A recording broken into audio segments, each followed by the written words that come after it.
우리가 지금 예수님께서 마태복음 5장부터 하셨던 산상수훈 말씀을 함께 나누고 있습니다. 어떤 식으로 내용들이 전개되어 왔는지 여지껏 전개되어 왔던 내용들을 간단하게 말씀드리고 오늘 본문을 좀 더 세밀하게 살펴보려고 합니다. 제일 처음에는 우리가 잘 아는 대로 팔복 말씀이 나오죠. 가난한 자는 복이 있다. 왜냐하면 내가 그에게 천국을 줄 것이기 때문에. 애통하는 자는 복이 있다. 왜냐하면 내가 그에게 나의 위로를 줄 것이기 때문에. 그래서 예수님께서 8가지 복에 대해서 쭉 말씀을 선포하셨어요. 그래서 예수님 앞에 둘러앉아 말씀을 듣는 사람들이 지금 당장 현실적으로는 비참한 지경을 만나고 있지만 주님이 주시는 복을 받아서 그들이 다 복 있는 사람들이 된다. 이렇게 말씀하셨고요. 그 이후에 우리가 지난주에 보았던 내용이 나옵니다. 예수님께서 이와 같이 복받은 사람, 주님 앞에 말씀 듣는 사람, 제자로 부름받은 사람들이 어떻게 살아야 하는지 기준과 원칙을 2가지 제시하셨죠. 그 2가지 원칙은 이렇습니다. 첫 번째는 세상과 다르게 살아야 된다. 대조적인 모습으로 살아야 된다. 이렇게 말씀하셨고요. 2번째는 이전에 이미 은혜 받았던 사람들, 구약과 율법을 갖고 있던 유대인들이 살았던 것보다 더 나은 모습으로 살아야 된다. 그래서 서기관이나 바리새인들보다 더 나은 자들이 되어야 된다. 이렇게 2가지를 말씀을 하셨어요. 그러니까 성도들이 삶을 살아야 하는 기준은 세상과 다른 대조적인 모습, 구약보다는 더 나은 모습, 이렇게 살아야 된다 말씀하신 거죠. 그리고 그 이후에 이제 오늘부터 보게 되는 본문들에서는 구체적으로는 어떻게 살아야 하는지 구체적인 항목에 대해서 주님께서 쭉 말씀하시는 내용이 나옵니다. 우리가 오늘 보는 것은 첫 번째 항목이고요. 다음 주, 그 다음 주에서 연속해서 계속 말씀을 보려고 합니다. 이 산상수훈 내용을 이해할 때에 이미 앞부분에서 몇 번 말씀드린 적이 있습니다만 조금 더 현실적으로 쉽게 이해하려면 그리고 본문을 조금 더 정확하게 이해하려고 하면 구약에 있었던 출애굽 사건을 좀 기억하시면 그리고 비교해 보면 좀 더 말씀을 이해하는데 도움이 됩니다. 이런 거예요. 애굽에서 히브리인들이 종살이하고 있었죠. 종살이하고 있던 히브리인들은 다 가난한 자들이었습니다. 또 울고 있는 자들, 애통해하는 자들이었습니다. 또 노예 생활하고 있었으니까 사회적 신분이 낮고 천해서 이 애굽 사람들이 아무리 험악하게 대해도 그 앞에서 찡그리거나 함부로 대할 수 없는, 그래서 온유하게 대해야만 하는 그런 낮고 천한 사람들이었습니다. 또 신앙도 없어서 하나님 앞에 나아갈 수 있는 그런 처지가 못 되었던 자들이었죠. 근데 하나님께서 그들을 구원하시죠. 가난한 그들을 구원하셔서 비록 그들에게 천국 주신 건 아니지만 그들이 짓지 않았던 집, 그들이 경작하지 않았던 땅을, 가나안 땅을 그들에게 주시죠. 그들에게 위로해 주시고 그들을 바로의 종이라고 하는 낮고 천한 신분에서 하나님 백성이 되게 하셔서 하나님의 것들을 유업으로 상속받는 자들 되게 하시고 또 하나님께서 언약을 주셔서 하나님 앞에 설 수 있는 자들, 하나님을 섬길 수 있는 자들이 되게 해주셨습니다. 이와 같이 하나님께서 구약의 히브리인들에게 은혜를 베푸시고 구원을 허락하신 뒤에 그들을 신의 산으로 부르신 다음에 크게 보면 2가지 말씀을 하세요. 하나는 너희가 어떤 자들인지에 대한 선포를 하시죠. 우리가 오늘 찬양했던 내용이 그 안에 들어있어요. 너희는 내가 선택한 사람들, 그리고 거룩한 그런 백성들이 되어야 된다. 제사장 나라가 되어야 된다. 마치 팔복을 선포하시듯이 그런 내용들이 나오고 그 이후에 그럼 실제적으로 구체적으로는 어떻게 살아야 하는지를 십계명을 설명하는 여러 율법들을 통해서 말씀을 하셨습니다. 지금 어찌 보면 예수님께서 이 산상수훈 말씀하시면서 팔복부터 지금까지 나오는 내용들을 말씀하신 것들이 구약에 나왔던 은혜 받았던 과정들과 상당히 맞물리게끔 그렇게 비교를 할 수 있게끔 이렇게 쭉 말씀을 전개하신 거예요. 자, 이 내용을 여러분들이 좀 염두에 두시고 항상 본문 읽고 생각했으면 좋겠습니다. 이제 실제로 주님께서 구체적인 내용 무엇 말씀하셨는지를 보려고 합니다. 오늘 우리가 볼 내용은 21절부터 26절까지인데요. 실제로 더 중요한 부분은 앞에 나온 21절과 22절입니다. 이 2절 말씀에서 예수님께서 주님이 주시고 선포하시는 복음의 말씀을 선포하시고요. 23절부터 26절은 그와 관련된 부연적인 설명을 말씀을 해주세요. 처음부터 말씀드리지만 사실 지금부터 말씀드리는 내용은 좀 부담스러운 내용입니다. 왜냐하면 우리가 복음이라고 하면 네가 어떠한 모습이든 네가 어떤 행함을 했든 내가 너를 긍휼히 여기고 은혜를 베풀 것이다. 이런 내용이 들어있어서 이런 내용을 들을 땐 좀 부담이 좀 덜하죠. 근데 지금부터 나오는 내용들은 그런 내용들이 아니라 너희가 이러이러하게 행동을 해야 한다라는 그런 명령들이 들어있습니다. 그러니까 일정 부분은 좀 순종하고 그대로 살아야 하는 것이기 때문에 좀 부담이 될 수도 있는 그런 내용들이에요. 먼저 이 점을 말씀을 드릴게요. 21절 보면 예수님께서 율법과 예수님 말씀을 비교하기 위해서 옛 율법에 대한 말씀을 하세요. 옛사람에게 말한 바. 여기 나오는 옛사람은 누구냐면 아까 말씀드렸던 구약과 율법을 받았던 유대인들입니다. 히브리인들이죠. 그래서 옛사람을 좀 풀어 설명하자면 이렇게 말할 수 있어요. 과거에 애굽에서 종살이 하면서 가난하게 지내고 애통하며 지내고 낮고 천한 신분으로 살며 하나님 앞에 갈 수 없었던, 그러나 하나님이 구원과 은혜를 베푸셔서 복된 사람이 되었던 그들을 이제 옛사람이라고 하는 거죠. 그들에게 하나님께서 모세를 통해서 말씀을 하셨습니다. 이렇게 말씀하셨죠. 살인하지 말라. 사실 율법에서 주어져 있는 규정은 처음에 10계명을 줄 때는 이거 하나만 나왔어요. 살인하지 말라. 6계명입니다. 우리가 알고 있는 것처럼 10계명은 둘로 나누죠. 1계명부터 4계명은 하나님 사랑에 대한 율법이고요. 5계명부터 10계명은 이웃사랑과 관련된 계명인데 5계명은 이제 부모에게 효도하라는 내용이 나오고요. 부모에게 순종하라는 것. 6계명이 살인하지 말라 이렇게 되어 있습니다. 그런데 이 내용을 주님이 다시 부연 설명하셨죠. 다른 율법에 있는 것을 합쳐서 말씀하신 거예요. 누구든지 살인을 하면 심판을 받게 되리라 하였다는 것을 너희가 들었으나. 그래서 지금 모세를 통해서 말씀하신 내용을 지금 이야기하신 거예요. 그러니까 구약의 율법은 하나님께서 이스라엘 백성들을 구원하시고 하나님 백성 삼으신 뒤에는 살인하지 마라. 살인을 하면 너희가 심판을 받는다. 이렇게 말씀하셨어요. 그러니까 히브리인들은, 유대인들은 살인하면 죄라는 것을 알고 있습니다. 그리고 살인을 하면 하나님께 심판을 받는다는 것도 알고 있습니다. 여기서 말하는 심판은 살인에 대한 해당하는 심판은 딱 하나예요. 사형입니다. 다른 건 없습니다. 그러니까 이제 심판을 받게 된다. 이렇게 말씀하셨죠. 이걸 주님이 인용을 하셨어요. 반면 22절에 보면 주님께서 하시는 말씀이 나옵니다. 아마 영민하신 분들은 그런 생각할 거예요. 앞부분에서 주님이 원칙과 기준을 제시하시면서 두 가지 기준 제시하셨죠. 하나는 세상과 대조적으로 살라. 두 번째는 구약과는 좀 더 나은 모습이 되어야 된다. 이렇게 말씀하셨는데 세상에서는 이러이러하게 이야기하지만 너희는 이렇게 해야 된다. 이 말씀은 생략되어 있죠. 아예 세상은 말씀도 언급도 안 하셨어요. 구약과만 대조하시는 거예요.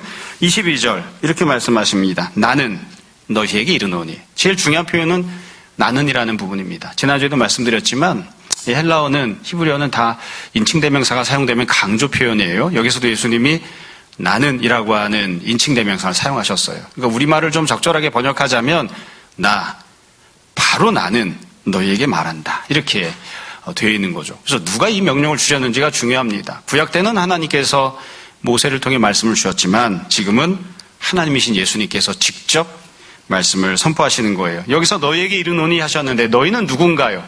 앞부분에 이야기했던 것과 똑같이 생각하시면 됩니다. 현재 상황은 비참한 지경이지만 가난하고 애통하고 낮고 천한 하나님 앞에 설 수 없는 자들이지만 주님께 복을 받아서 천국을 소유한 자, 주님의 위로를 받고 있는 자, 하나님의 자녀되고 하나님의 상속자가 된 자, 주님 앞에 설 수 있는 은혜를 누린 자, 이제 복받은 자들이죠. 너희들, 제자들, 곧 우리들입니다. 그래서 앞부분에서는 옛사람, 지금은 너희 이렇게 대비가 되는 거예요. 자, 그럼 주님께서 너희에게, 우리에게 무슨 말씀을 하시는가? 이렇게 말씀하셨습니다. 형제에게 노하는 자마다 심판을 받게 되고, 똑같은 내용이 이제 3번 반복될 거예요. 형제에게 노하는 자마다 심판을 받게 되고 이렇게 되어 있는데 앞부분을 생각하시면 살인을 하면 심판을 받게 된다. 이것과 맞대응해서 말씀하신 거죠. 근데 구약에서는 살인하지 말라. 이게 원래 계명이잖아요. 그러니까 지금 예수님 말씀을 구약식으로 표현하면 이렇게 말할 수 있습니다. 형제에게 노하지 말라. 형제에게 분노하지 말라. 여기서 말하는 형제는 혈육 뜻하는 게 아니고요. 내 옆에 있는 이웃을 지칭하는 겁니다. 같이 신앙생활하는 성도이건 아니면 불신자이건 내 옆에 생활하고 있는 다른 사람들, 이웃 주변 사람들에게 이야기하는 거예요. 예수님 말씀은 이거예요. 형제에게, 네 이웃에 있는 다른 사람들에게 분노하지 마라. 만약 분노하면 심판을 받게 될 것이다. 이게 예수님 말씀입니다. 그때 다시 한 번 더 똑같은 내용을 반복해서 말씀하셨어요. 그도 이렇게 이야기하셨죠. 형제에 대하여 라가라 하는 자는 공에 잡혀가게 된다. 이것도 이렇게 이야기할 수 있어요. 형제에게 라가라고 말하지 마라. 만약 그렇게 말하면 공에 잡혀가게 될 것이다. 세 번째 이렇게 말씀하십니다. 미련한 놈이라 하는 자는 지옥불에 들어가게 되리라. 이것도 이런 뜻이죠. 네 형제에게 미련한 자라고 말하지 마라. 만약 그렇게 말을 하면 지옥불에 들어가게 될 것이다. 이렇게 말씀하신 거예요. 똑같은 내용을 3번 반복해서 말씀하신 거예요. 라가라고 하는 말은 이제 유대인들이 사용하는 그런 표현이에요. 완전하게 똑같이 표현할 수는 없겠지만 우리가 요즘 사용하는 거로 치면 일본 말이죠. 그냥 빠가 이렇게 이야기할 수 있습니다. 멍청한 놈, 골빈 놈 이렇게 이야기하는 거예요. 사실 우리가 많이 사용하는 욕설을 기준으로 놓고 보면 우리가 많이 사용한다고 했는데 저는 욕설을 많이 쓰지는 않습니다. 사실 이거 그렇게 큰 욕도 아니죠. 바보, 멍청이 이렇게 이야기하는 그런 정도이니까요. 여하튼 이런 욕설들을 하지 마라, 분노하지 마라 이렇게 말씀하신 거예요. 자, 그러면 이 예수님 말씀하신 걸 놓고 보면 조금 세부적으로 생각해 보면 어떤 상황에서 이런 말을 해서는 안 되는지에 대해서 말씀을 안 하셨죠. 여러분 현실을 생각해 보자고요. 어떤 상황에서 내 옆에 있는 이웃에게 분노하게 되나요? 그리고 옆에 있는 사람에게 이 멍청한 놈아, 이 바보 같은 놈아 이렇게 이야기를 하게 될까요? 여러 가지 상황들이 있을 거예요. 제가 제일 많이 생각하는 건 그겁니다. 옆에 있는 사람이 진짜로 멍청해요. 옆에 있는 사람이 진짜로 바보예요. 그래서 그 사람에게 바보라고 하는 거죠. 이 바보 같은 놈아. 근데 그렇게 하지 말라는 거예요. 한편으로 생각해 보면 바보에게 바보라고 말하는 게 뭐가 그렇게 문제가 되나요? 이렇게 생각할 수도 있을 것 같아요. 또 다른 상황이 있습니다. 그건 뭐냐면 상대방이 나한테 나쁘게 구는 거예요. 사실 지금 예수님이 이 말씀하셨지만 나 자신이 너무너무 나쁜 놈이어서 상대방이 나한테 아무런 잘못도 없는데 옆에 있는 사람을 보고 막 분노를 막 표출을 하고 옆에 있는 사람에게 막 욕을 하고 이런 경우 거의 없죠. 그런 사람이 있다면 정신병원을 가야죠. 치료받으러 가야 됩니다. 근데 대부분은 어떠냐면 옆에 있는 사람이 나한테 뭔가 행동을 하죠. 악한 행동을 하는 거예요. 그러니까 쉽게 이야기하면 상대방이 악한 사람이어서 나에게 잘못을 범해서 상대방이 욕지거리를 들을 만한 그런 행동을 했기 때문에 그렇기 때문에 내가 그 사람에게 욕을 하는 거예요. 그 사람에게 분노하는 것이고 가만히 있는 게 아니라 옆에 있는 사람이 내 성질을 막 돋구어요. 막 화를 나게끔 막 그렇게 만들어요. 그랬을 때 우리가 종종 분노하거나 이 멍청한 놈아 라가야 이렇게 이야기하곤 하죠. 이런 상황들도 있을 것 같아요. 흔하진 않지만 또 다른 경우를 생각해 보면 옆에 있는 사람이 선하고 착한데도 불구하고 난 저 자식 밥맛이야. 저 자식 잘하는 것도 나 그 꼴도 보기 싫어. 이래서 시기하고 질투하는 마음이 생겨서 다른 여러 가지 이유들 때문에 이렇게 행동할 수도 있습니다. 제가 지금 말씀드리려고 한 요지는 이런 거예요. 예수님은 상황에 대해서 말씀을 안 하셨어요. 이러이러한 경우에는 이렇게 해도 좋다. 이러이러한 경우에는 이렇게 하면 안 된다. 이렇게 말씀하신 게 아니고 그냥 상황과는 아무 상관없이 이렇게 하지 말라. 이 지침만, 이 기준만 말씀을 해주신 거예요. 그래서 우리가 이 말씀을 들으면서 상황은 생각하면 안 됩니다. 그 녀석이 나한테 욕지거리를 했잖아요. 그 녀석이 나한테 욕지거리를 들을 만한 그런 행동을 했잖아요. 아니요, 그런 것은 문제가 되지 않아요. 그런 것들을 생각하면 안 됩니다. 그저 상대가 어떤 행동을 했든지 간에 상대가 어떤 형편이든지 간에 내가 그 사람에게 분노하거나 혹은 그 사람에게 욕설을 하거나 그 사람을 멸시하는 그런 말들을 해서는 안 된다. 그렇게 지금 주님께서 말씀을 하신 겁니다. 처음에 말씀드렸지만 그래서 이게 명령이 주님 말씀이 굉장히 부담스러운 거예요. 순종하기가 어려운 거예요. 어찌 보면 논리적으로 생각하면 상식적으로 생각하면 그 사람이 나에게 10가지 욕을 했을 때 나는 고작 5가지나 6가지 욕만 했는데 그것도 안 된다는 건가요? 나는 너무 억울합니다. 이런 생각이 들 수도 있거든요. 예, 그렇습니다. 그거 하지 말라는 겁니다. 이게 예수님께서 주신 기준이에요. 또 이 말씀을 읽다 보면 조금 의아스러운 부분이 있어요. 주님께서 이렇게 진노하거나 라가 미련한 놈 이렇게 이야기했을 때 어떤 벌을 받는지를 말씀하셨는데 이 벌을 받는 내용을 잘 생각해 보시면 이것도 독특해요. 왜냐하면 형제에게 진노하면 심판을 받게 된다고 했죠. 심판을 받는다. 또 형제에게 라가라고 말하면 공회에 잡혀간다. 미련한 놈이라고 하면 지옥불에 들어간다. 근데 일단 앞에 나왔던 걸 생각해 보자고요. 여러분 여지껏 형제에게 분노해서 심판을 받는 경우 일반 사회법정에서 있나요? 없습니다. 여러분 이거는 유대인들도 마찬가지고 오늘날 우리들도 마찬가지예요. 옆에 있는 사람에게 라가라고 말을 했어요. 이 미련한 놈아 이렇게 얘기했어요. 그럼 공회에 잡혀가나요? 아니 한 번도 그런 일은 없었습니다. 그래서 우리가 도리어 이것을 더 무겁게 생각해야 돼요. 왜냐하면 여기서 말하는 심판은 누가 하는 심판인가? 사회법정이 내리는 심판이 아니에요. 여기서 말하는 공회는 유대인들의 공회가 아니에요. 하나님의 심판을 받는다는 겁니다. 하나님의 심판을. 하나님께서 하나님의 공회를 열으시고 거기에서 너를 심판할 것이다. 하나님께서 지옥불로 너를 집어던질 것이다. 그렇게 말씀하고 계시는 거예요. 그렇기 때문에 오히려 세상적인 어떤 심판을 받는 것보다 훨씬 더 무겁게 여기고 두렵게 여겨야 되는 그런 내용을 말씀하고 있는 것이죠. 사실 우리가 할 수만 있으면 세상 법정에서도 일반 사회에서도 가급적 이런 방향으로 법과 제도를 만드는 것이 맞습니다. 살인한 사람만 잡아놓는 것이 아니라 옆에 있는 사람을 향해서 함부로 이야기하거나 멸시하거나 모욕하는 그런 행동을 하면 그럼 그런 사람들에게 법적인 제재를 가할 수 있다면 그런 법을 만드는 게 조금 더 주님의 뜻에 합당하겠죠. 아마 근데 그런 세상은 아마 끝까지 오지 않을 것 같습니다. 자, 이제 이 주님의 말씀에 대해서 한두 가지를 우리가 생각해 보려고 합니다. 여러분, 이 명령을 들으면서 예수님께서 왜 이런 말씀을 하셨을까? 그리고 또 이 명령은 어떤 특징을 갖는가 우리가 잘 생각해야 되는데요. 우리가 알고 있는 또 알 수 있는 내용들을 한 두어 가지 이 말씀의 특징에 대해서 살펴보려고 합니다. 우선 예수님께서 말씀하신 내용을 한마디로 이야기하면, 다르게 표현하면 이렇게 이야기할 수 있습니다. 여지껏 죄가 아니라고 생각했던 것들에 대해서 그것도 죄다. 그것을 죄로 여기라. 이게 주님 말씀입니다. 특별히 형제와 관련해서, 옆에 있는 이웃과 관련해서 네가 행동을 할 때에 이건 죄가 아니지. 이것까지 죄라고 하면 우리가 어떻게 살아. 그렇게 여겼던 것들, 여지껏 율법에서는 죄라고 규정하지 않았던 것들도 그것도 죄다. 그것을 죄로 여겨라. 하나님께서 반드시 심판하실 것이다. 이게 예수님이 말씀하신 내용입니다. 그리고 나서 한번 생각을 해보자고요. 늘 여러 번 말씀드리지만 유대인들이 생활을 할 때 기준을 삼았던 건 율법입니다. 율법은 무엇이 죄인지를 알려줍니다.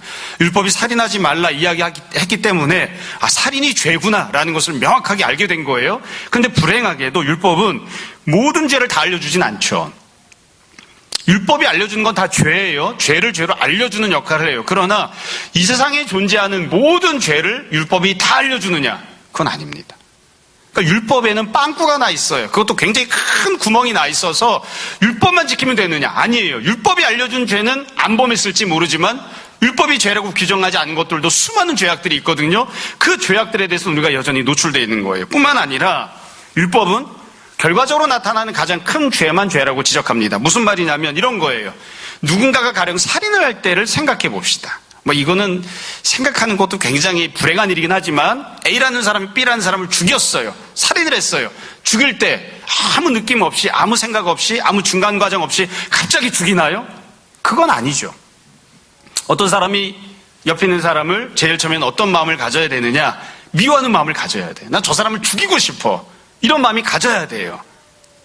난 저 사람을 정말 죽여버리고 싶어. 이런 마음이 있어요. 그래서 그 마음을 가지고 그 사람을 찾아갔어요. 그런 다음에 막 욕을 해요. 그러다 그 사람을 때립니다. 그러다가 죽이는 거죠. 그러니까 살인을 할 때에 살인을 하는 그 행동 한 가지만 있는 건 아니에요. 그런데 우리가 잘 생각해 보면 율법은 어떻게 규정하고 있는 거냐면 최종적으로 그 사람을 죽이는 행동을 했을 때 그 행동 한 가지만 죄라고 규정한 거예요. 그러니까 그 사람을 살인하기 이전에 전개되는 모든 단계들이 있어요. 세밀하게 나누면 100가지로 나눌 수도 있고, 좀 대충 나누면 2가지, 3가지로 이렇게 나눌 수도 있습니다. 이렇게 나누어지는 살인에 이르기까지의 각각의 단계와 과정들에 대해서 율법은 죄라고 이야기하지 않아요. 내가 옆에 있는 사람을 향해서 막 욕설을 했어요. 이 XX야 그러면 막 욕을 했어요. 난 널 죽여버리고 싶어. 이렇게 얘기했어요. 이게 죄인가요? 율법은 그걸 죄라고 하지 않습니다. 그럼 그런 욕설을 하기 이전에 그 사람을 죽이려고 하는 마음을 가졌어요. 그런 마음을 품은 것을 율법은 죄라고 하나요? 율법은 그걸 죄라고 하지 않습니다. 그러니까 유대인들은 어떻게 했냐면 옆에 있는 사람을 죽여버리고 싶은 마음을 품어도 죄라고 생각하지 않은 거예요. 율법이 죄라고 알려주지 않았으니까. 그 사람을 찾아가서 막 난 널 죽여버릴 거야 협박하고 이야기하고 욕설을 쏟아내도 유대인들은 그걸 죄라고 생각하지 않았어요. 왜냐하면 그건 율법에서 죄라고 알려주지 않았으니까. 근데 지금 예수님은 뭐라고 말씀하시냐면 살인을 저지르는 그 행동 그 자체는 당연히 죄예요. 율법에서 알려준 것처럼. 그러나 그것만 죄가 아니라 그 살인을 하는 행동에 이르기까지 거치게 되는 모든 단계마다의 과정들까지도 몽땅 다 죄다. 그 모든 것들을 행하지 마라. 그 중간 단계에 있는 것들을 행하면 거기에 대해서 하나님께서 심판하실 것이다. 이렇게 말씀하시는 거예요. 그러니까 이게 예수님께서 주시는 기준인 거죠. 그래서 이걸 지금 아까 말씀드린 것처럼 쉽게 이야기하면 이렇게 이야기할 수 있습니다. 예전에는 죄라고 여기지 않았는데 옆에 있는 이웃과 관계를 맺고 행동하는 것들에 대해서 여지껏은 그 정도는 허용된 것이고 할 수 있는 것이라 여겼고 그 정도는 모든 사람들이 하고 사는 거지 특별히 그게 죄가 되나? 이렇게 생각했던 그 모든 행동들에 대해서 예수님께서 죄라고 규정하시고 말씀하신 거예요. 그러니까 그걸 죄라고 여기는 자가 되라. 그렇게 말씀하신 거죠. 우리가 예수님 믿는 사람들은 다 이런 마음들을 일정 부분 다 갖고 있기 때문에 얼마든지 이렇게 이해할 수 있는 것 같아요. 우리가 잘 아는 윤동주 시인이 쓴 서시라는 시가 있죠. 시집을 남기면서 맨 앞에다가 시를 써놓았는데 제목이 없었어요. 그래서 이거 제목을 어떻게 붙여야 되나 그러다가 나중에 뒤에 책을 묶어내면서 그냥 임의로 제목을 붙인 거죠. 맨 앞에 있으니까 서문과 같은 시다. 서언에 해당하는 시다. 그래서 그냥 서시 이렇게 붙였어요. 순서라는 뜻의 서자를 붙인 겁니다. 우리가 잘 아는 내용이잖아요. 윤동주 시인이 젊은 청년이었기 때문에 그랬을 것 같아요. 죽는 날까지 하늘을 우러러 한 점 부끄러움이 없기를. 죽는 날까지 살이 나지 않고 살기를. 이게 아니죠. 한 점 부끄러움이 없기를. 바람에 낙엽이 떨어져도 마음이 괴로운 거예요. 나 때문인가? 내가 뭐 잘못했나? 내가 저 낙엽이 떨어지는 것을 보며 무언가 자기 자신을 생각하는 거죠. 그래서 별을 사랑하는 마음으로 죽어가는 모든 것들을 사랑하겠다고 그렇게 이야기하잖아요. 그러니까 옆에 있는 사람을 향해서 내가 비단 죽이지 않았다 할지라도 그래도 그 죽이는 것에 해당하는 그 이전에 해당하는 모든 과정과 단계들을 다 나는 안 하고 살았으면 그런 마음을 품고 이야기하죠. 두 번째 예수님의 말씀에 갖고 있는 특징이 있습니다. 예수님께서 하신 이 말씀은 지금 말씀드린 것과 똑같은데 무엇이 율법의 본질인지를 선포하시고 알려주십니다. 정말 하나님이 원하시는 것은 무엇인가? 정말로 하나님이 원하시는 것. 율법은 살인하지 말라고 했죠. 그럼 하나님은 살인하지 않는 것을 원하시나요? 맞습니다. 살인하면 안 되죠. 그러나 그것만 했다고 해서 하나님이 원하시는 모든 것을 다 순종했다고 말할 수는 없어요. 하나님이 정말로 원하시는 건 뭔가요? 살인만 안 하는 게 아니에요. 옆에 있는 사람을 찾아가서 욕하는 것도 하나님은 원하지 않으세요. 욕하지 않는 것만 원하시는 것도 아니에요. 옆에 있는 사람을 미워하는 마음을 갖는 것도 하나님은 원하지 않으세요. 정말로 하나님이 원하시는 건 옆에 있는 사람에게 하나님이 원하시는 모습대로 그 모습대로 관계를 맺고 행동하는 그걸 원하시는 거죠. 그러니까 예수님께서 지금 주시는 지침은 그냥 율법 규정만 지키고 살면 된다 이게 아니라 율법을 폐하는 것이 아니라 율법을 완성시키러 오셨다고 말씀하시죠. 새로운 내용을 주시는 게 아니에요. 율법이 원래 갖고 있었던 근본적인 정신과 목적과 본질이 무엇인지 하나님이 왜 율법을 주신 것인지 그 원래의 목적에 부합하는 그런 삶을 살라고 주님께서 새로운 복음의 규정들을 주시는 겁니다. 늘 말씀드렸던 그런 내용입니다. 살인하지 않으면 이웃과 화목하게 지낼 수 있나요? 살인만 하지 않으면 그냥 살인만 없을 뿐인 거죠. 정말로 하나님이 원하시는 건 이웃과 사랑하며 살아가는 겁니다. 우리가 가정생활을 이야기할 때도 제가 여러 번 말씀드리잖아요. 이 율법에 주어지는 기준을 놓고 보면 사실 가정생활에 대해 이야기할 때 이렇게만 이야기해요. 간음하지 말라. 당연히 결혼을 했으면 배우자가 있으면 간음하면 안 되죠. 근데 간음을 하면 가정 깨집니다. 간음을 했을 경우에 이혼하는 것은 율법에서 허용하는 내용이에요. 내 남편이 간음했습니다. 이혼하면 됩니다. 제가 간음했습니다. 이혼 당하는 게 마땅합니다. 뭐 사실은 간음하다 현장에서 잡히면 아니면 다른 증거를 들이대면 찾아와서 붙잡아가서 돌로 쳐서 죽이게끔 되어 있었죠. 그러면 간음하지 않으면 행복한 가정생활 할 수 있나요? 하나님이 정말 원하시는 건 가정 안에 간음이 없는 건가요? 당연히 간음하면 안 되죠. 그러나 간음하지 않았다는 그것 한 가지만으로 절대로 행복한 가정생활 할 수 없습니다. 천국과 같은 가정 절대로 그거 이루지 못합니다. 간음을 하기 이전까지의 모든 과정들 단계들이 있잖아요. 나는 내 남편이 싫어. 나는 내 아내가 미워. 내 아내와 살고 싶지 않아. 다른 여자와 같이 살았으면 좋겠어. 그 마음을 품었잖아요. 그렇기 때문에 내 아내에게 이런 행동을 했고 이런 말을 했고 그러다 결국엔 나가서 나쁜 짓을 했죠. 그 모든 과정들도 다 간음이에요. 그것들도 다 죄예요. 그 모든 것들을 행하지 않아야 가정이 평안하고 천국 같은 가정을 이룰 수 있는 거죠. 정말로 하나님이 원하시는 건 남편과 아내가 서로 돕는 배필이 되고 천국을 누리며 사는 것입니다. 그것을 해롭게 하는 모든 것들은 다 죄인 거죠. 하나님이 정말 원하시는 건 그냥 간음하지 않고 사는 게 아닙니다. 이건 뭐 우리가 신앙생활 할 때도 마찬가지예요. 지금 첫 번째 항목을 이야기하면서 너무 많은 것을 이야기하는 것일 수도 있는데 우리가 신앙생활 하면서도 그렇게 이야기하잖아요. 주일날 예배드려 나와야죠. 일주일에 한 번, 1시간 예배 드리는 거, 그것도 안 하면서 우리가 어떻게 신앙생활 한다고 하겠습니까? 그러면 주일 예배를 한 번 드리면 하나님과의 관계가 온전하고 풍성해지나요? 천만에요. 절대로 그럴 수 없습니다. 죽지 않고 그냥 인공호흡기 붙여놓고서 간신히 숨만 쉬는 신앙생활 하고 있는 거예요. 어떻게 주일에 한 번 예배 드리고서 그걸로 하나님과의 관계가 풍성해집니까? 그럴 수 있으면 정말 좋겠습니다. 절대로 그렇게 할 수 없습니다. 지금 하나님이 정말로 원하시는 것은 무엇인가? 지금 이 첫 번째 이웃과의 항목과 관련해서 예수님 말씀하시는 거예요. 하나님께서 정말로 네가 이웃과 관계 맺고 살아가기 원하는 그 모습 그대로 이웃과 관계를 맺고 살아라. 하나님의 뜻대로 행하며 살아가는 자가 되라. 맨 마지막에 나오는 최종적인 결과 살인하는 거, 이거 오죽하면 이거 하지 말라고 이야기했겠느냐. 그것만 안 하면 되는 게 아니다. 이게 예수님께서 주신 말씀입니다. 자, 이제 오늘 본문 두 번째 내용으로 넘어갑니다. 조금 간단하게 말씀드릴게요. 23절부터 26절까지인데 얼핏 보면 굉장히 어려운 내용처럼 보일 수도 있어요. 혹은 논리적으로 생각하면 이게 왜 이런 내용들이 나왔을까 싶을 수도 있는데 23절부터 26절은 만약 우리가 주님 주신 말씀대로 하지 못했을 경우에, 그러니까 죄를 지었을 경우에 어떻게 해야 하는지를 두 가지로 나누어서 설명한 겁니다. 그러니까 앞부분에서 예수님께서 형제에게 노하지 마라, 욕하지 마라, 멍청하다고 이야기하지 마라 이렇게 말씀하셨죠. 근데 내가 그 말씀대로 순종하지 못했어요. 살인은 안 했지만 다른 부수적인 이웃과 관련돼서 나쁜 행동을 했어요. 그랬을 경우에는 어떻게 해야 되는가? 이와 관련해서 주님이 말씀하시는 거예요. 첫 번째 내용이 23절, 24절입니다. 23절을 보세요. 그러므로 예물을 제단에 드리려다가, 이건 조금 이따가 생각해 보세요. 거기서 네 형제에게 원망 들을 만한 일이 있는 것이 생각나거든. 그러니까 원망 들을 만한 일이 있어요. 무슨 말이냐면 내가 뭐 잘못한 게 있어요. 나한테 허물이 있어요. 나에게 허물이 있고 잘못이 있어서 내가 원망을 들어야 한다는 것이 생각이 난 거예요. 자, 그러면 원망 들을 만한 일은 도대체 뭘까요? 간단해요. 구약이나 율법에서는 죄라고 규정한 것은 아니에요. 그렇지만 내가 하나님 뜻대로 온전하게 행동하지 못했던 행동이 있어서 내가 원망을 듣겠구나 이렇게 생각할 만한 그런 거예요. 당연히 이거 살인하거나 이런 것은 아니죠. 비록 살인한 것은 아니지만, 율법을 어긴 것은 아니지만 옆에 있는 형제가 나한테 원망을 할 만한 일이 있을 때, 내가 뭔가를 잘못했을 때, 이걸 조금 더 세밀하게 이야기하면 이렇게 말할 수 있을 것 같아요. 원래 처음 잘못은 상대방이 했습니다. 상대방이 무언가 큰 잘못을 해서 내가 그 잘못을 하는 욕지거리를 들을 만한 행동을 한 그 사람에게 욕을 했어요. 그럼 상대방에게 잘못이 80% 있고요, 나한테 잘못이 20% 있는 거예요. 상대방이 처음에 잘못을 시작했고요, 나는 그것 때문에 어쩔 수 없이 맞대응하다 보니까 잘못을 한 거예요. 그래도 상대방이 나한테 원망을 하거든요. 자기가 잘못한 80%는 생각하지 않고 왜 나한테 화를 내지? 왜 나한테 함부로 말을 이야기하지? 이러면서 상대방이 나한테 원망을 하거든요.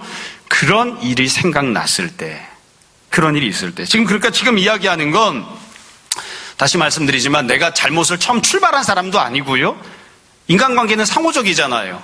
상호적인데 그 중에 내가 더 큰 죄를 저지른 것도 아니에요. 그래도 내가 원망 들을 만한 일이 있을 때, 예수님 말씀대로 순종하지 못했을 때, 그때 어떻게 해야 하는가? 심지어 하나님 앞에 예물을 드리고 있다 할지라도 중단하고, 그 다음에 뭐라고 했죠?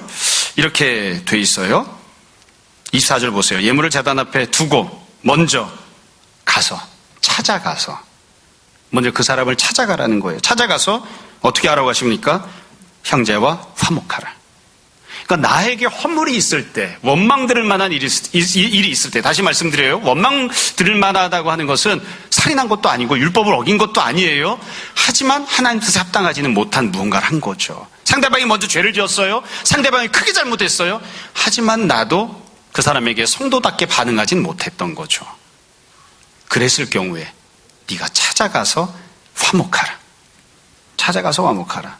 여기서 높아심으로 하나 말씀드려요. 찾아가서 화목하면 그 사람이 자기 죄를 자복하고 회개할까요? 아니요. 정말로 우리가 원하는 화목이 이루어질까요? 아니요. 그러지 못할 가능성이 높습니다. 그래도 내가 가서 찾아가서 성도답게 반응하고 행동하라는 거예요. 화목하라. 이게 예수님이 주시는 우리가 주님 말씀대로 순종하지 못했을 때 행동해야 되는 첫 번째 내용입니다. 두 번째 내용이 나옵니다. 우리가 주님 말씀대로 순종하지 못했을 때 25절과 26절이에요. 25절. 너를 고발하는 자와 함께 길에 있을 때에, 자, 누군가 나를 고발합니다. 뒤에 내용을 보면 내가 그 사람 돈을 떼어먹은 것 같아요. 여튼 경제적인 죄를 저지른 거예요. 그 사람이 왜 나를 고발할까요? 이유는 간단해요. 내가 죄를 졌기 때문이에요. 내가 잘못했기 때문에 그 사람이 나를 고발하는 겁니다. 그러니까 이 두 번째 경우는 뭐냐면 인간관계에 있어서, 옆에 있는 다른 사람과의 관계에 있어서 내가 먼저 잘못했어요. 앞부분에서는 그냥 저 사람이 나한테 잘못해서 내가 이 멍청한 놈아 이렇게 했는데 그 다음에도 양심에 찔리는 거라면, 지금 두 번째 경우는 뭐냐면 그게 아니에요. 내가 아예 처음부터 잘못했어요. 내가 그 사람에게 더 많이 잘못했어요. 그래서 그 사람이 씩씩거리면서 내가 너를 고발할 거야.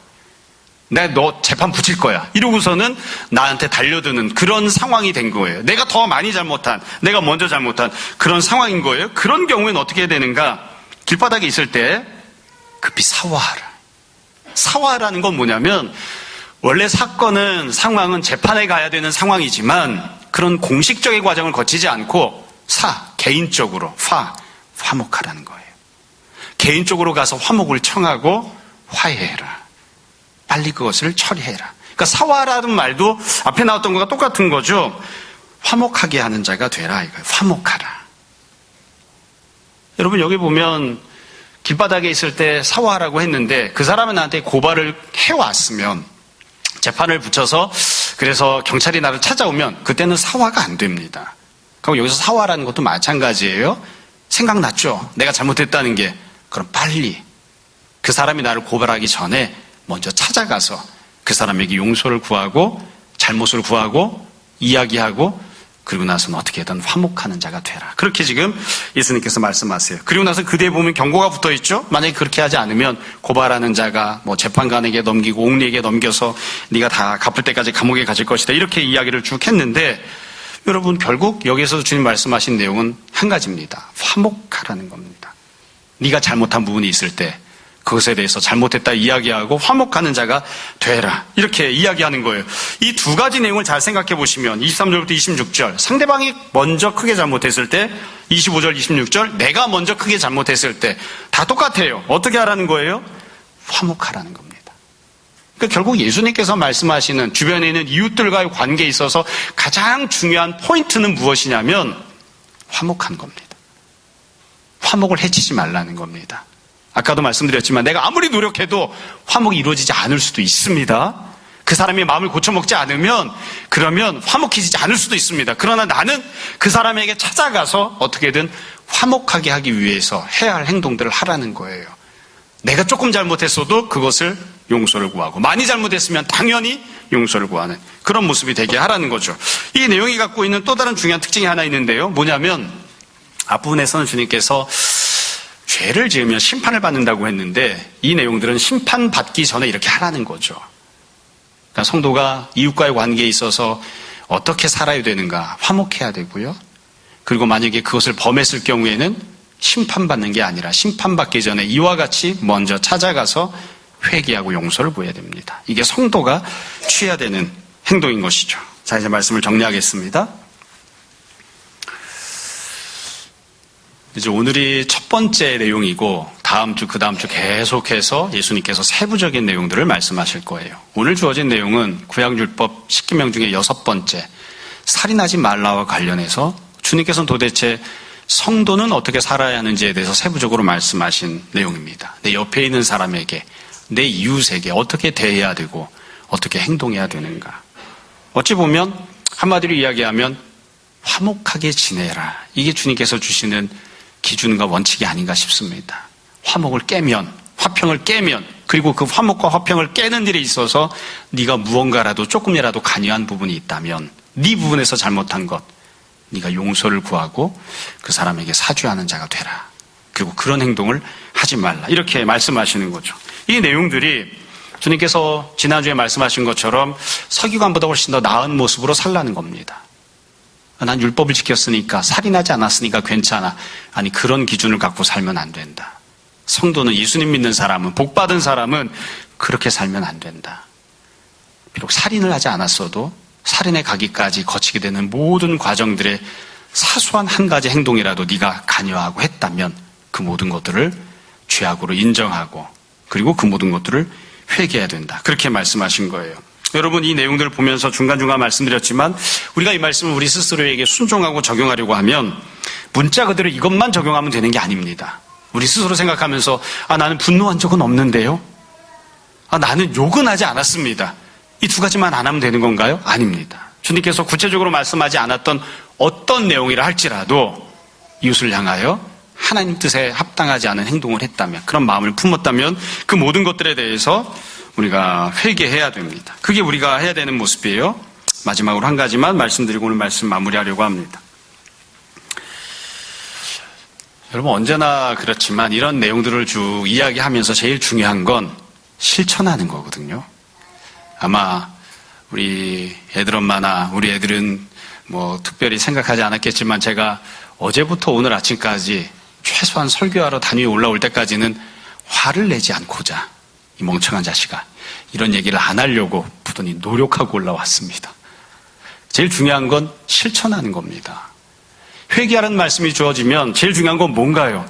회개를 해야죠. 회개가 어떤 점에서 의미가 있구나. 회개하지 않으면 어떤 결과가 나타나는 그걸 아는 것도 중요하지만 실제로는 회개하는 게 중요한 거거든요. 그러니까 이 본문 내용도 제일 중요한 건 실천하는 겁니다. 실제로 실천하는 거예요. 그러니까 소극적으로 실천한다면 이렇게 실천해야 되겠죠. 내가 누군가에게 좋지 못한 말을 했으면, 진노했으면 용서를 구해야 됩니다. 그리고 화목하기를 청해야 됩니다. 내가 먼저 잘못한 것이 있다면 빨리 그 사람에게 사과해야 됩니다. 사죄해야 됩니다. 그게 실천이 되어야지 돼요. 이게 실천이 돼야 돼요. 그리고 우리가 만약에 이것을 지식으로만 아는 게 아니라 실천하려고, 순종하려고 노력하면 깨닫게 되는 게 있습니다. 이게 내 힘으로 안 되는구나. 내가 만약에 세상의 가치관을 두고 살면 절대로 이렇게 못하겠구나. 내가 먼저 하나님의 나라와 하나님의 의를 구해야 하나님께서 심판하시는 분이시고 하나님께서 상급 주시는 분이심을 알고 고백해야 이걸 할 수 있구나라는 걸 깨닫게 돼요. 이거를 순종하려고 노력하면 노력할수록 기도하는 자리에 나가게 되죠. 주님 제 마음을 좀 바꿔주십시오. 나는 저 사람과 화목하기를 원하는데 도무지 화목하고 싶은 마음이 생기지를 않습니다. 어떻게 해야 됩니까? 하고서 주님 앞에 내 마음을 좀 바꿔주십시오. 내 결심으로 안 됩니다. 성령님께서 내 마음을 좀 바꿔주십시오. 이렇게 기도하게 됩니다. 그러니까 실천을 하려고 하다 보면 깨닫게 되는 것들이 또 있는 거예요. 늘 이렇게 학생들이 있을 때마다 이야기하잖아요. 가만히 있는 학생은 자기가 머리가 나쁘다는 사실을 깨닫지 못해요. 공부를 죽도록 열심히 해야, 그래야 내가 머리가 나쁘구나. 수학 문제가 안 풀리는구나. 주님이 지혜를 주셔야 되는구나. 이걸 그제서야 깨닫게 돼요. 공부 안 하는 사람들 그거 못 깨닫습니다. 지가 머리가 좋은 줄 알아요. 아직 공부를 안 한 거예요, 그건. 내가 누군가에게 화목하기를 원하고 간절히 화목하려고 어떤 행동을 하려고 해봐야 이게 내 힘으로 안 되는구나라는 것을 깨닫게 돼요. 이걸 순종하려고 해야 성령님의 은혜를 구하는 그런 모습이 됩니다. 여러분, 그래서 우리가 다 순종하고 실천하려고 노력하는 사람, 그래서 내 힘으로 할 수 없다는 것을 깨닫고 주님 은혜를 베풀어 주십시오. 성령님께서 나를 주장해 주십시오. 이렇게 간구하는, 그래서 실제로 이렇게 순종하는 사람들이 될 수 있었으면 좋겠습니다. 여러분, 우리가 혹시 내 힘으로 잘 안 돼도 주님 붙들고 의지해서 순종하는 사람들 되었으면 좋겠고, 또한 혹시 주님이 은혜 주셔서 내가 화목을 청하고 그 사람에게 용서를 구했을 때 그 사람이 난 너를 용서할 수 없어. 난 너 화목하게 지내고 싶지 않아. 그렇게 반응을 해도 그래도 실망하지 않고 말씀대로 순종하고 살아가는 우리들이 될 수 있었으면 좋겠습니다. 모쪼록 오늘 우리가 이 말씀 들었으니까 이 부분에 대해서만큼은 어찌하든 이전보다 더 나은 모습으로 주님께 순종하는 우리 모두 다 되기를 주님 이름으로 축원합니다. 잠시 기도하겠습니다. 우리는 내 옆에 있는 사람들에게 어떠한 사람입니까? 내 아내에게, 내 자녀에게, 내 부모에게, 그리고 나와 더불어 지내는 옆에 있는 다른 성도들에게 나는 어떠한 사람입니까? 주님, 우리가 주님께서 우리에게 부탁하시는 대로, 또 명령하시는 대로, 또한 복받은 자, 은혜받은 자, 구원받은 하나님의 자녀가 마땅히 살아야 하는 모습대로 우리가 다 화평케 하는 자, 화목케 하는 자, 이웃을 사랑하며 섬기며 살아가는 자 되게 하여 주옵소서. 우리가 주님의 뜻이 무엇인지 몰라서 순종 못하는 때들도 있지만 잘 알면서도 순종하지 못할 때들이 더 많은 것도 고백합니다. 우리를 긍휼히 여겨주셔서 우리의 마음을 바꿔주시고 우리의 행함도 바꿔주시고 성령님께서 우리를 충만하게 변화시켜 주시고 성령의 뜻대로 한 걸음 한 걸음 행해 나가는 우리 모두 되게 하여 주옵소서. 주님, 우리가 오늘도 주님이 사랑하여 드린 예물들이 있습니다. 이 예물들의 주의 영광 위하여 귀히 쓰임받기 원하며 이 모든 말씀 예수님 이름으로 기도합니다. 아멘.